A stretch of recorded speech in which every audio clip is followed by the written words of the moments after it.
All right, guys, so we're going to hang out here for a bit, and I really need to make a proper video on creating environment art. But for now, we're just going to talk a little bit about textures, UV mapping, creating models, and we're going to get started by, well, let's open an image first.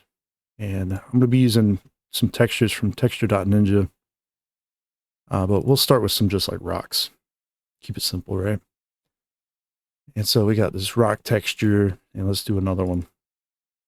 Okay, something like this. Now, so normally when you're creating game textures, right, they're going to be powers of 2. We'll do a 512 by 512, 72 8-bit RGB for this example. Now, a lot of guys are getting hung up on this idea of creating different kinds of textures, seamless textures, trim sheets, texture atlases, tileable textures that are laid out on something like an atlas, and then material blending and all kinds of other fun stuff comes into play, like detailed materials, and it confuses the heck out of everybody. So what we're going to do is just copy and paste that image in here. I'm going to Control T it, hold Shift while dragging. And let's just say we're creating like a seamless texture, right? Now, normally you're working with PBR materials, but in this case, we're just going to be using a diffuse texture, right? An image. And with neutral lighting is usually considered a diffuse texture. So no sharp shadows or nothing like that. For the most part, just kind of ambient shadows in the crevices, cloudy, overcast day photos, something like that, right? And so we do one image, we do another image, okay? And so copy and paste it in here. We'll do this number, right? And so we don't really think much about this in a photo editor, Photoshop, whatever the case. But if we drop the opacity, it blends, right? Like 50-50, right? And so it's really nothing that special here. We can kind of mix these two together and get a combo of the both. We can do different blending methods if we wanted to. Try out different ideas here. Very easy to do something like that. Something else we could try doing maybe is like desaturating one of these, right? Hopefully it doesn't do both. And there we go. So like if we overlaid this one on top of that one, we'd kind of like pick up the colors, a little bit of the shading and shadows from the other. We can kind of mix these in these ways. So this is just like texture blending, image blending. You do the same thing or similar things anyways with your materials. It's just going to be a little bit different. So if we were in Blender, and let's just set up 2 materials real quick on this cube. So we have like slot 1, create another slot. We can create a new one here. We have 2 materials now, right? So we can say this is going to be like rock 1 or whatever this ends up being. We will leave it unnamed for now because we don't know what it's going to be. And then material 2, right? All right, so here, let's go ahead and use the Node Wrangler add-on.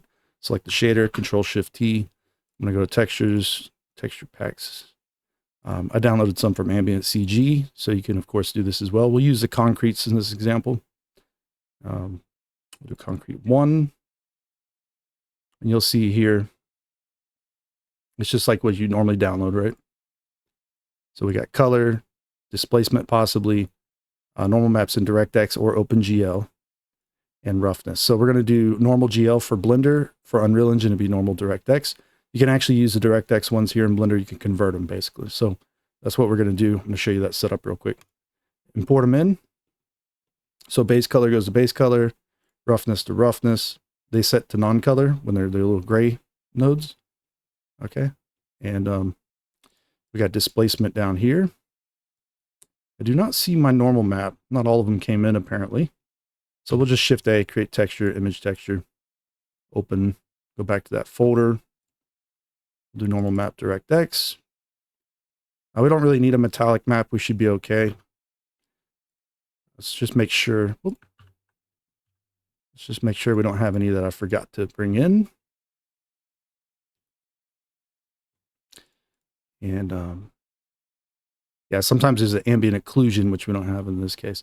Blender doesn't actually have an ambient occlusion hookup. You actually mix it with your base color. You do like a multiply, and maybe we'll find it on the next one. But the main idea there is that you're going to create more or less a diffuse texture, something like that. And that fakes the idea of ambient occlusion, but it doesn't really work correctly. But a lot of artists do it, so it's okay-ish. It's not maybe the best answer, but I do. Why do I keep creating the wrong things here? Normal map. There you go. this goes to non-color as well for the normal map. Plugged into normal. Z material preview real quick.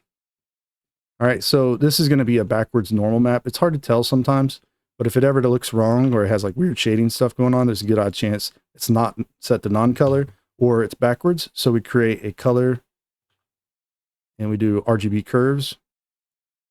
The normal maps, the difference between DirectX and OpenGL is the green channel, okay?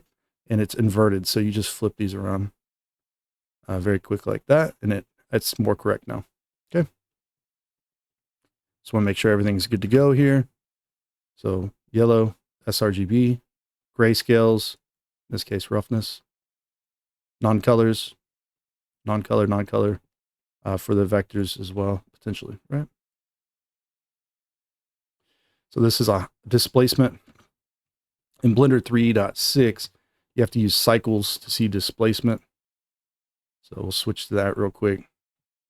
You also have to press N, bring out side panel, go to options, settings, and change displacement to displacement only.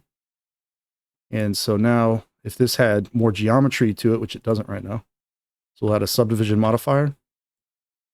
It's going to round it unless you do simple, and we can bump up the viewport count to whatever we need. If we turn optimal display off, you'll see it something like this possibly if you have wireframes on, right? And so voila, we can do that. Render preview. I don't have any lighting, so let me just create a light, sunlight. There's our displacement. It's not too impressive without any extra lighting in here, but if you want to not use this light, you could just temporarily turn these off and use a HDRI like so. It's not going to render like this though. Just keep that in mind. But the main idea is that now that we have that set, we can change things like the scale or the mid-level if needed. That's actual displacement. It takes geometry to do that. Game engines have different ways of rendering height maps potentially, where you can do like parallax occlusion or other types of bump mapping perhaps that would create the illusion of depth, not actually using geo. But you can use geo as well. That's where tessellation comes into effect. So you can actually do that and use dynamic tessellation in like Unreal Engine, Unity, or whatever else that supports that. So, but that's the main idea. We can set something like that up here inside of Blender very easily. And if you turn the resolution down, it doesn't look as good. If you get rid of that subdivision, it goes back the way it was. And a lot of times game models, you may not even use the height necessarily or the displacement. So this is usually known as a height map or displacement map. We're not going to use that one in this case. Shade this back to auto smooth. We'll get this result. Okay. Now, so this is pretty much set up good to go. We have a mapping node.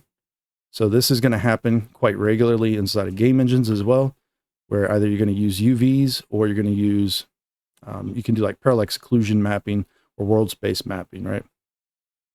Where you have to set those systems up, which we're not going to really cover in this one. But the main idea is that, you know, we can get these things going basically in this manner. It's just a redirect node. I should be able to move. I gotta hit G, I guess. Okay. And so another input might be like UV map, because you might use multiple UV maps even on some things. So, you know, you don't necessarily have to use those, or maybe this one. Maybe do that into the vector, because down here we have scale. Click and drag down, left and right. We can change the scale, right? Okay. So these are common kind of things you'll find when you start building your shaders in Unreal Engine. Not really a big deal. For our case here, it's kind of a pain to set this thing up in Blender, and it's going to be the same deal in any game engine. You have to go through the process of setting up kind of a shader. In Unreal's case, it's a master material. Then you can start creating material instances, and then you can swap textures and stuff like that. So I'll save that for another video, because there's a lot of like shader setups, and there's different little tricks you can do with them. But for our example here, we're just going through this as fast as we can. You'll notice that the first one was a 4K texture. This is now a 1K texture. So first one was 1024 by 1024. This is going to be 4096 by 4096. We got base color. We don't need displacement, just roughness. And we'll do normal GL for this one, so we don't have to convert it. Should all hook up. All right. Yeah, usually they do use a node wrangler. Just select the shader, Control-Shift-T. As long as they have the right naming convention, meaning like it ends in underscore color or underscore roughness. Node Wrangler should be able to pick it up. So you can see once again, it's set up like so. All right. Now we have the two materials set up. All right. What we're going to do is create one more. Create this new one. We'll call this the blend. All right. We're going to delete this principled BSDF. We're going to go back to material 1. I'm going to select this whole thing here, right here. Copy. Copy. Control C. Go back to our blend. Control V. Paste. All right. And then we'll go back to material 01. Same deal. Copy. Go back over here and paste. So then we can press G and move it around. And so blending in Blender is actually, blending materials is actually pretty slow. It's not real performant, but you would use a shader, mix shader here. So you plug 2 shaders into it.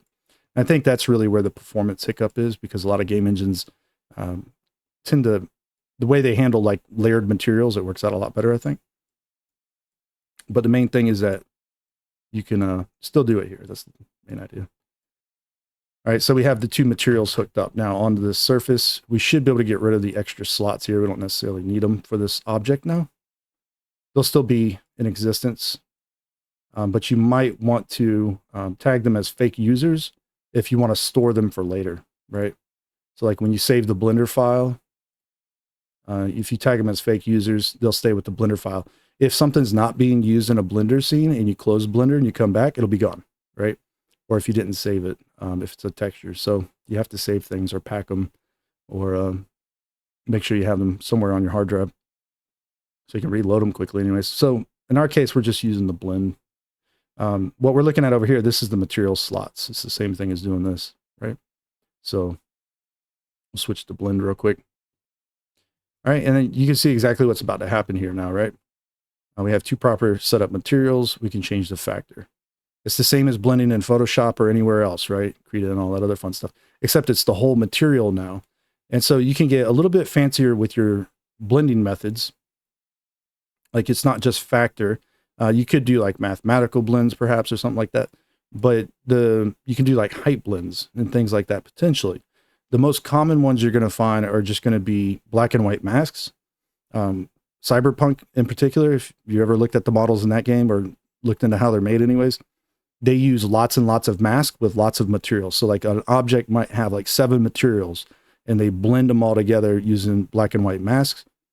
And then they kind of set them up in that manner. So a lot of newer games are doing material blends in that manner where they have masks, right? Sometimes they're packed into a single texture, because you got to remember when we look at any texture here, in the case of maybe the base color we'll look at, right? A colored image. This is going to have 3 channels, red, green, and blue. And that's 3 black and white images, right?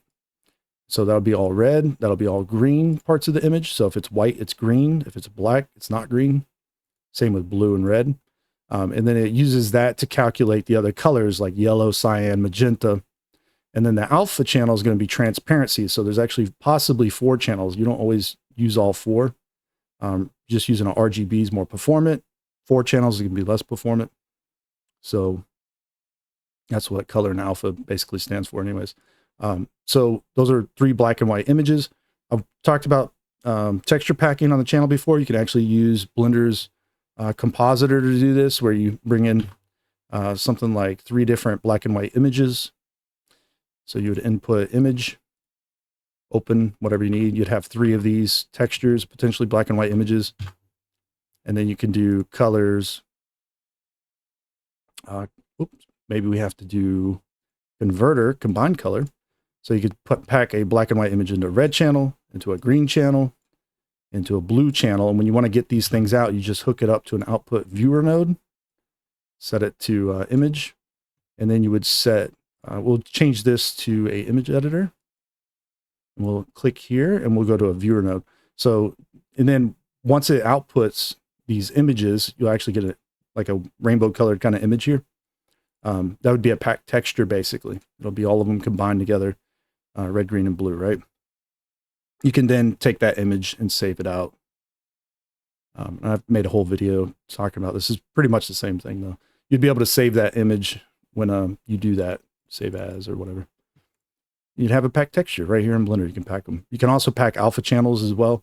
A lot of programs like Affinity Photo, GIMP, and Krita, they have a hard time handling alphas a lot of times. There's different types of alphas. There's two. There's like pre-multiplied and straight alphas. You'll have to get into using, understanding how those work anyways when it comes to creating foliage, because a lot of times if you don't have it set up right, you'll get a black background. It means you're using the wrong type of alpha setup. And that black background needs to be like a kind of matching your texture of like green or whatever the leaves are. And then the alpha channel needs to be kind of a separate own thing, black and white mask, to control the transparency. Because remember, in your shader, alpha here is alpha opacity, is oftentimes what that's referred to, transparency. And so you'd have like a base color image, and an alpha, you might have your opacity, right? And so you just plug that in. It's real simple in game editors anyway, or game engines anyways. I know 16 minutes of talking about this, and we barely got anything covered. And that's kind of the trick about working with game models. When you're doing environment art in particular, you're doing all kinds of just crazy stuff, right? You're working with, and let's put it a different way. Like your favorite game artists, more than likely, when they started learning how to, like they've been in the industry for a long time, they probably started working with diffuse textures before they worked with PBR materials, more than likely. And then they kind of grew from there.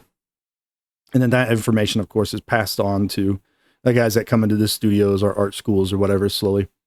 And you guys might have been learning some of it on YouTube as well. But if you're having a hard time understanding how to work with textures, UV maps, setting up the way they work, just try using base colors at first, right? It's kind of an older technique because, you know, most games back in the day were made with diffuse workflow. Now people use PBR workflow. But you can see how much more complicated it was just to get set up to this point. We could even blend things. Whereas if we were just doing image textures, it's literally like you bring in your two textures, right? It's very fast. Like you're just like, oh, pick concrete, other color, and then color, mix color. And we have the same blend setup that we would have in like Krita there, basically, right? Factor. And then you can do like multiplies, overlays, and all that fun stuff. So that's easy. This is a little bit more challenging because we still don't even have it blending together. So if we're going to blend these, there's different ways of controlling a mask, right? So this is UV mapped right now, something like so. Let's make it a little bit more simple. I'm going to press U and reset it. Okay, so it's just going to, basically every face is going to extend this whole area. All right. If we were to go into, let's say, texture paint real quick. Actually, let's do it over here. And let's get out of cycles for now. Let's just go back to EV material preview. Okay. If we were to, like, say we create a texture here, image texture, create new, we'll call this a mask, just one mask. That's all we need. It's going to be a black and white image, 1024 mask alpha. If you need an alpha, use it. If you don't. Right now it's blank, so it'll show up as black because that's the background color. Click OK. It's going to be sRGB. OK. And we can use this black image to, well, we got to texture paint it, but let's plug it into Factor. Okay, and it's going to be set up like so. If we were to take a straight look at it real quick and plug it into Surface, it's just black, right? Okay, so just keep that in mind for a second. We'll try to work with it the best we can. Control right click to do the little knife thing. But yeah, all right, so we go tab, Control Tab key, go to Texture Paint. Texture Paint's a little unique because like you can do it by materials, so you have all your different textures plugged into your materials, or you can do it by single image as well, where you pick the actual image you want to work on. In our case, it's mask, so we're just going to focus on this one. And it's set to sRGB, but you could do like a non-color potentially. And we're going to use black or white. So black or white here, if you hit X when you're in this window, it'll toggle them, right? So if we use, it's all black right now. If we use white, you can see we get the other material, right? So if we use like a grungy brush, we can start to blend these things and make them look really nice, which is awesome. But here's the thing. This is just part of the technique of creating materials, right? This is like the fundamental basis of it, is being able to understand how to use masks potentially and blend materials. Because you might have a base material that has, well, a base material with three, you know, like let's say sub materials, if you would. And you might blend all three of those together, and then you might have like a decal on top that has its own material, right? And then who knows where else you go with all your material setups. It can become crazy, right? And you can height blend these potentially as well, which could be really useful. And then you can add in other things like vertex colors to do tinting of things. So like vertex color, I'm not sure which one we're going to be playing with here on top. This should be, I'm not real sure. We'll find out in a sec. Let's do a color, mix color right here. Okay, and we'll just change it to something real apparent like red. Okay, so that's the one it's going to be. And you can do different types of blends here, like multiplies or overlay. We'll do a multiply. We'll set it to a 1. So if this was pure white, nothing happens to it. Okay, so that gives you a chance to come in here and tint things, right? But you can tint things with like vertex colors or another mask, or like there's all kinds of things you can do there too. Generally, it's a little bit overkill to do all that, but it's a possibility. So I just wanted to point out that you can tint your colors here and set up more customized shaders to do explicitly what you want. There's actually a video by Blender Guru where he's texturing a house. It's actually a really good video to watch. He does it in Blender, but you do basically the same thing. You can do it in game engine, like Unreal Engine, right? So you might want to check that one out. If you have this image viewer set up, right? It's just image viewer on mask. You can switch these to paint, by the way. Press T, and you can see we can use the paint tools, right? I don't know if you know that. So we can do it over here too, because we're in texture paint still. All right. Now, all right, so where are we going with all this, right? This is where things get confusing for a lot of guys, because this is easy to understand. Masking, blending in general, like is the base here is real easy to understand. It gets a little bit confusing when you mix in other kind of techniques. For example, we're just going to talk about it because I really don't have anything set up to demo it really. But like this material, right, could be like a seamless texture that goes everywhere. But this material might be a high to low poly bake for a normal map, potentially. Or maybe you do the blend like this, and then later on, somewhere in here, maybe you do like another layer or something like that, where you blend in a normal map, just a normal map that uses a separate UV channel. So you have 2 UV channels possibly. So you have these ones using the original UV map, and if you've changed the sizes on them, you know, you can change them still. That's fine. But then later on, you might want like a unique 0 to 1 high poly to low poly type bake. That UV map for that one, you'd use 2 UV maps in that case. That would get a normal map, more than likely. Its own UV map, or excuse me, its own UVs, its own normal map mixed into this, and it's going to be known as like a detailed normal, right? So that's like more, it's getting more complicated at that point. Where this comes from is because just like we were doing over here, like we were blending things like this. Games back in the day, on certain things, you wanted to preserve detail, and you would do some kind of composite, right? So you would have like a seamless texture that repeats a lot, and then you would add color to it. So a lot of your older games, you'll see that the textures are really kind of just colorful, but they're like really basic, right? Like you can see the detail in it, but it doesn't look like it's an image necessarily. It looks like it's just been colored over. And so that's what you do here, basically. Like we wanted to multiply this perhaps, and let's just break out a soft round brush real quick, just for demo purposes, I think. Like if we wanted to color this rock, we do that just like we were doing the texture painting, right? Like the tint, but we could do something like that. And this is where you would kind of mix things together, basically. So a lot of games did this back in the day, like Far Cry was an example. The original Ghost Recon, they used a composite for the terrain. Even game engines for a very long time, CryEngine to even this day, uses like Vertex colors, I think, on the terrains. So like Hunt Showdown probably uses that system still, I imagine, unless they've updated it with something I don't know about, which they could have, but it could possibly still be there.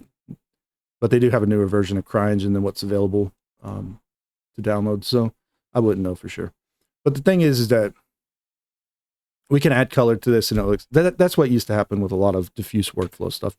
And then this texture in the background here, you know, if you made it seamless, which we don't have it set up that way, let's just make it seamless real quick using that tiling method. We'll use the Band-Aid and just turn off healing. Use move source if you want. It's going to be a little bit soft. We're not trying to create like a good texture here. I just want to make it seamless real quick so I can copy it and tile it basically. And so that's the main idea for this. Just basic ideas of texture usage, I think is, maybe that's what I'll name the video. I don't know yet. But when we look at this without the tiling on, I can copy this, paste it, right? And it's a little hard to do here in Krita, but you can scale it down by half, right? And so you can see like it's scale 50 maybe, right?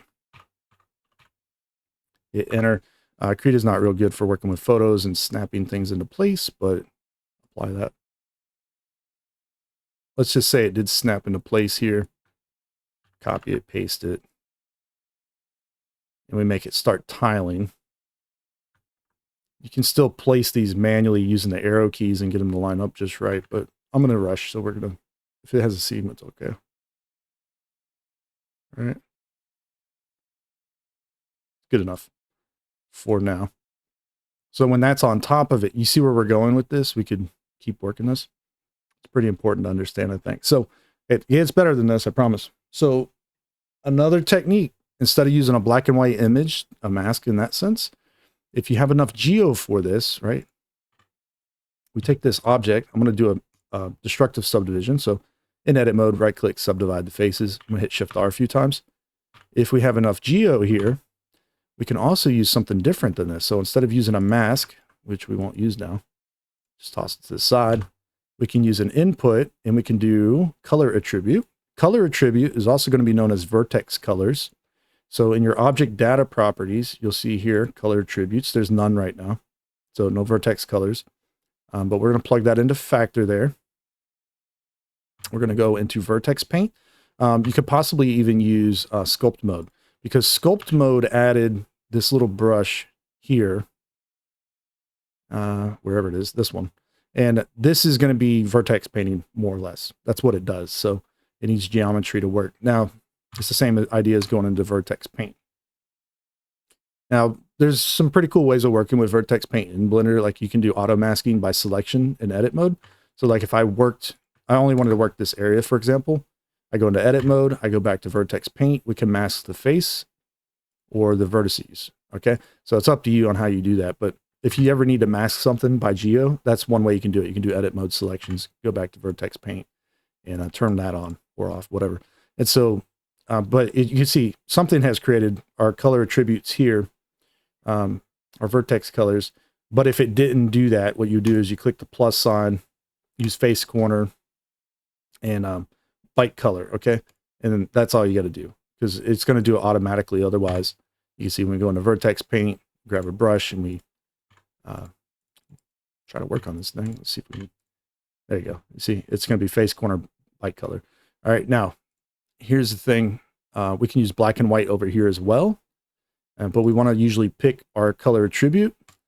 And the reason why is you might have multiple color attributes, possibly, if you're doing tinting with it and doing mask with it or something. Maybe you're baking lighting into the vertex, which is something that Horizon Meta Universe does, their little level editor. I think it's not my favorite way of lighting things. It's a little challenging, but anyways, we're using the color attributes now. It's black and white, so we can still press X. And you'll see here, if we just, I guess it's all white right now. Sometimes it's hard to tell. You can go to solid view and you can use attributes here. And usually you can see what's going on, okay? So it's all white right now for whatever reason. But as you can see, a material, there you go, right? So you can do vertex blends. And this is really useful sometimes when you're doing just simple kind of geos, perhaps. Even more complicated stuff can utilize this. But the only downside is it requires vertices, right? It needs the vertices to be able to blend from one to the otherwise. It might be too simplified. Like if I limit dissolve all this and we go back to what we were, you'll see when we vertex paint this, we only get control over like a corner vertex and it fades out like so, right? So like, it's not that interesting. And we'll turn the strength up with Shift F to change size. You can see like, it's not that interesting at all, right? You need vertices. And so if you subdivide it like once or twice, maybe this will work for you if you're careful. Vertex paint it, not sculpt it. But you do get those blends in that manner. And it can be a little bit tricky to work with at first, but it's doable, right? So that's what's happening there. So all in all, I mean, you're going to find that this kind of stuff happens a lot, right? Like you're going to be doing material blend. Like there's whole channels dedicated to shader setups inside of Unreal Engine. I highly recommend watching those ones because the way you set things up in Unreal Engine is not the same way you set them up in Blender. They can be slightly different because they have already, sometimes they have shader setups or parts of shaders already kind of set up, so it's easier to put them together. Like parallax occlusion works out a lot better than I would say it does here in Blender, where parallax occlusion becomes a lot more complicated in Blender. And so, yeah, so hopefully, I think the main reason I needed to talk about this in this video is that it gets very confusing very fast when you don't understand these like basic principles, like vertex, colors, masks, and blends, right? If you don't recognize those, it's going to be more complicated. Of course, there's different types of texture setups or layouts. So like seamless textures, trim sheets. Seamless textures, of course, are going to be mostly, you know, left and right, up and down. Trims are usually kind of left to right, or sometimes just up and down. So like you can think of seamless as like X and Y, so across X and Y, and then trims are usually just like across X or just across Y. Other than that, you can create seamless tiles, like little sections that are completely seamless, where you have like multiple tiles in one image. And you've probably seen this in trim sheets or all over the place, basically in game models. If you don't have like a good asset pack or something, like Unreal Engine puts out free stuff like once a month, right?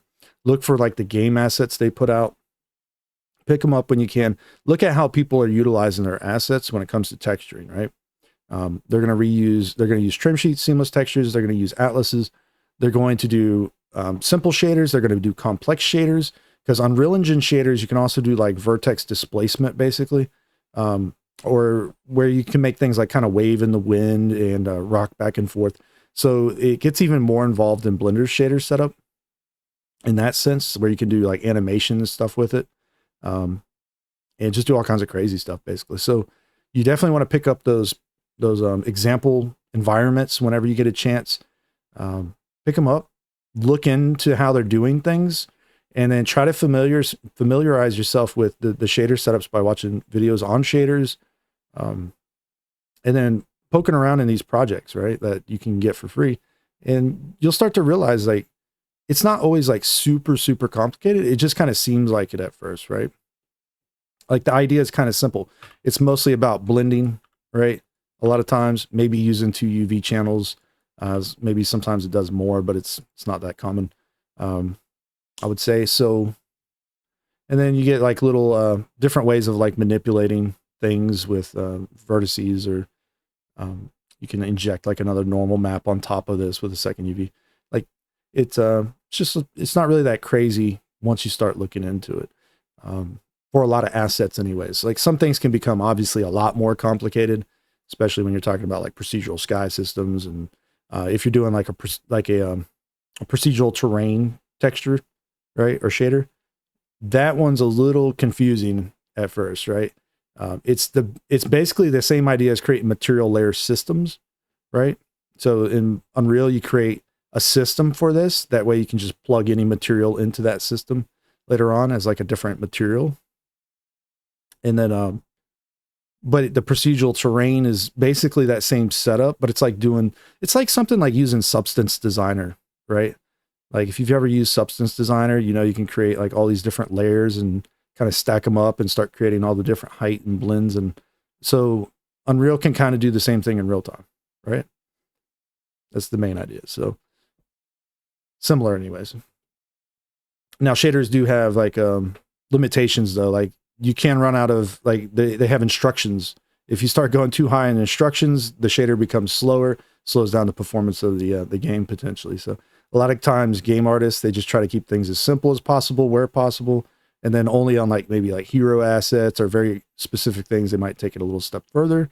If they want to try to meet like lower spec requirements, if they're really trying to push like everything to the max graphics quality, they might use more complicated setups the whole way through. So like if you look at maybe like the Matrix tech demo, that thing is just slammed to the top with all kinds of crazy setups in there. For very big projects or complicated projects, you might do stuff like that. And ultimately, you know, it's going to take a while to get used to creating those things, but it's a process that you can't really like learn everything about right off the bat.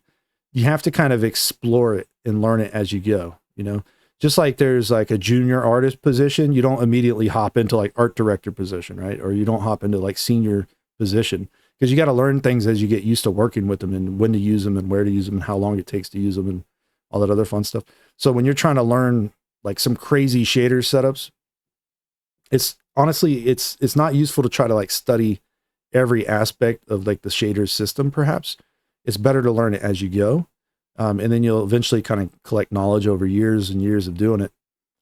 But it's one of those things, right? Like you don't have to study it like that. It's not that intensive. Start with the simple stuff, work into the advanced stuff. Beyond that, all I can say is that even if you learn one of them, like you learn how to set up parallax occlusion or something, there's a good odd chance later on down the road, you are going to forget it, right? It is just going to be a fact of life. You're going to want something specific for some kind of environment you're creating, and you're not going to have the answers. You need to get good at just going to like different forums or being in groups that have answers to these kinds of questions on like, and you can ask other people, like even if they just point you to a tutorial or a course or whatever they end up doing, as long as you can find your answers more effectively, you'll be better off being an environment artist, especially because when you don't have an answer to a problem, you need to find the solution. And if the solution's on a YouTube video somewhere, then so be it. That's, you get your solution, you move on. And if you can't remember all these shader setups, find the YouTube channel that has awesome shader setups and just, you know, browse through it real quick, or go to like Polycount and search for different shader setups or something like that. Like wherever you got to go, you know, find those answers. It could be on Reddit, it could be on YouTube, Google, it could be on ArtStation, X, whatever, you name it, right? Like there's answers everywhere. And so, you know, really, that's kind of the tricky thing, like to make a video about this in a short amount of time and just explore all the different little techniques like that. It gets a little bit too much for even myself to explain it all without trying to structure it in almost like a course-like manner and doing just a lot of like pre-planning, scripting, all kinds of other fun stuff. So it's like on a short-term basis, trying to create something like that, not going to happen. But you know, there's all kinds of shaders for different things too. Like there's glass shaders, water shaders, you name it, right? So like if you're doing a skybox or a procedural sky, there's a shader probably for that. And you want to do like flow maps or something, there's shaders for that. So you could do like skybox with flow maps maybe, or you know, water might use flow maps, and that's a whole nother topic entirely. So and then yeah, it just goes, it spirals from there. Because you know, at the end of the day, what a game engine is it's just like the core of the software that enables you to start making video games. Like it's the basis of it, right? It's your, you know, it's going to be up to you to create the additional things that you need in order to start making a game.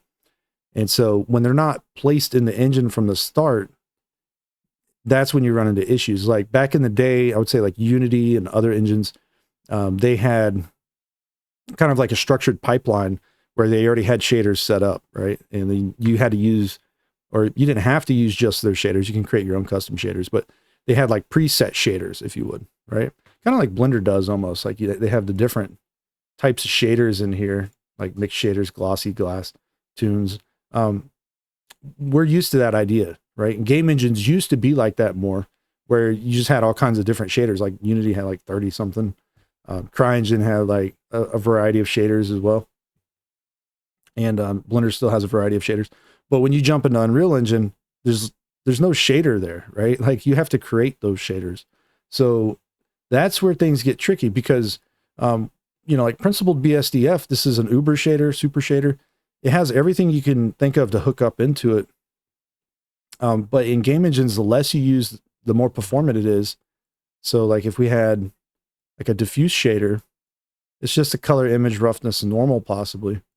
That's a lot less little hookups here. So this should, in theory, be more performant than this one, right? On top of that, this doesn't like take the lighting of the scene here in Blender or whatever. I'm not even sure exactly why they have roughness on this one for this, but I'm sure there's a reason. I just haven't looked into it. But anyways, that's because like diffuse back in the day was just a colored image. And then eventually it was added specularity and then normal maps. And then it moved over to like PBR and whatnot. So yeah, and that's a whole nother video, I think. But yeah, the main idea is that the more you learn about like image editing, I think the better time you'll have. Like I'm going to kick up Affinity Photo real quick. I just want to show you split frequencies in an image editor, right? So Affinity Photo is really good for this. You can do it in Photoshop. You can do it in Krita. There's different ways of doing it. Actually, it's not that much different ways of doing it, but Affinity just has a nice way of visualizing what's going on. So if I open one of these textures and I do real quick filter frequency separation. So this is split frequencies. And you'll see here we can control our radius, and it's using a Gaussian. So what it's doing is it's actually blurring the image, and then it's doing like a high pass over here. Okay. So watch what happens when I go ahead and apply that. Okay. It goes back to normal. And it's created two layers. So low frequency layer and a high frequency layer. High frequency layer here, if it was normal, which I think is at the top. Yeah. Okay. It's the high passed image. But then what they had done is they changed it to a linear light blend mode, right? And underneath it's a blurred version of the image. So it's just the color and the basic lighting information. And then this is going to be the high frequency information. That's what adds all the detail to it. So that's a stark difference between those two. So you're able to split out details in this manner in an image editor. A lot of you guys, I know you want to learn modeling and Blender and creating game art, but image manipulation is part of this whole discussion. Like Substance Designer works very similar to, you know, Photoshop or Affinity or whatever. Understanding like these different blend modes becomes a huge part of this. And this is all math, guys, for the most part. These are like little math equations, if you would. They're functions. And so what ends up happening is that, you know, there's different ways of manipulating things. And that's how you would end up generating all kinds of things from an image anyways. If you use like bitmap to material light in Substance Designer, if it's still there anyways, or if you had the old version of that, or Instamat, and you're doing those images to height maps and normal maps and roughness maps. It's just doing filters like this for the most part, over and over and over again, doing them in different ways. And so it's just important to recognize that, you know, high frequency and low frequency separation does exist. And you can see here, just like before, when we were playing around with coloring things, this still happens over here. It's just, there's a little bit of lighting information in it now. So it's not quite as good looking, I would say, if you're not careful. But yeah, I think you get the idea. We still have to control our tones here, but we can change colors of things, right? So it's just another method. And ultimately, you know, 45 minutes of just kind of going on about this stuff and barely scratching the surface, right? But hopefully it sets you on a good footing to start to understand the idea of like vertex colors, masks, blending, material blending versus like texture blending. I mean, there's just lots of stuff to learn, but now hopefully when you watch any other video that talks about these kinds of things in Unreal Engine or wherever, when you're learning about shaders, you start to understand like the what they're actually talking about when they're talking about blending, or when they're doing mixes of things. It's, I don't know, it's going to be hard to, it's still going to be confusing, because like what we've done here in Blender is just created like a simple material blend, right? In Unreal Engine, you create like a temporary material like this, right? And you convert it into a master material, and then you create a material instance, a separate, it'd be like a separate material almost, but it's a material instance. And then that one will look different, where you can plug in just textures, right? So it doesn't look like this anymore, but your original master material will look something like this. And then, but you create a material layer kind of system, if you would, by setting them up this way first, then doing the instance, and then plug it in your new textures, and then you can blend with vertex colors, or swap out the masks, or do all kinds of other fun stuff like that, right? So in Blender, it's a little bit limited in some ways, or feels restrictive. In Unreal, there's a lot more you can do, I'd say. So anyways, hope you enjoyed this one. I know it's kind of fast paced, confusing maybe, but try to do my best here to help you guys out a little. So anyways, if you like the video, leave a like, subscribe, all that fun stuff, and I'll check you out in the next one. All right, take care.